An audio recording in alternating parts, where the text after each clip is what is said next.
কোরবানি ঈদকে সামনে রেখে প্রস্তুতি নিচ্ছেন নাটোরের চক বৈদ্যনাথ চামড়া আড়তের ব্যবসায়ীরা। তবে লবণের দাম বৃদ্ধি ভাবিয়ে তুলেছে দেশের দ্বিতীয় বৃহত্তম আড়তের ব্যবসায়ীদের। পশুর ভাইরাসজনিত রোগ লাম্পি স্কিন ডিজিজের কারণে চামড়া সংগ্রহ নিয়ে কিছুটা সংশয় তৈরি হয়েছে।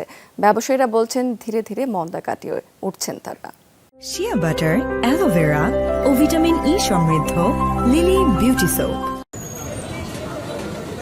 দেশে দ্বিতীয় বৃহত্তম চামড়া বাজার নাটোরের চক বৈদ্যনাথে ছোট বড় মিলিয়ে 2 শতাধিক আড়ত।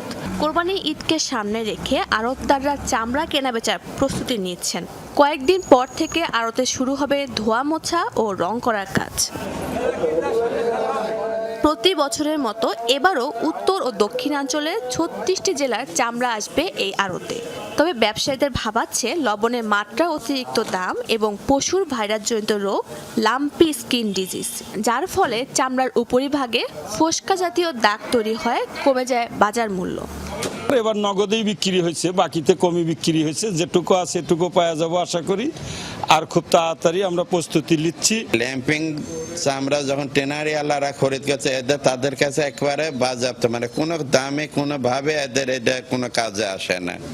ব্যবসায়ীদের অভিযোগ, বাণিজ্য মন্ত্রণালয়ে বেঁধে দেওয়া দামে চামড়া কিনলেও পদ্ধতিগত জটিলতায় বিদেশে পাঠাতে পারছেন না তারা।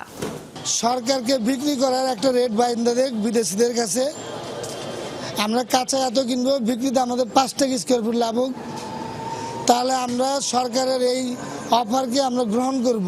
এখন যে পরিস্থিতি, এখন লবণের যে দাম বাড়ছে, এই অবস্থায় আমরা মনে করি যে লবণের দাম আমাদের সরকারের একটু লক্ষ্য দেওয়া উচিত। ব্যবসায়ীরা মনে করছেন ধীরে ধীরে চামড়া বাজারে মন্দাভাব কেটে যাচ্ছে। এবারও আশানুরূপ বেচা কেনার আশা তাদের।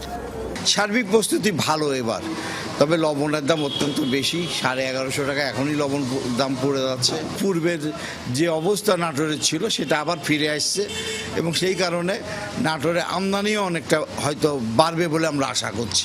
কোরবানি ঈদের সময়ই দেশের মোট চামড়ার 50 ভাগ ঢাকার ট্যানারিতে পাঠানো হয় এই চক বৈদ্যনাথ আড়ত থেকে।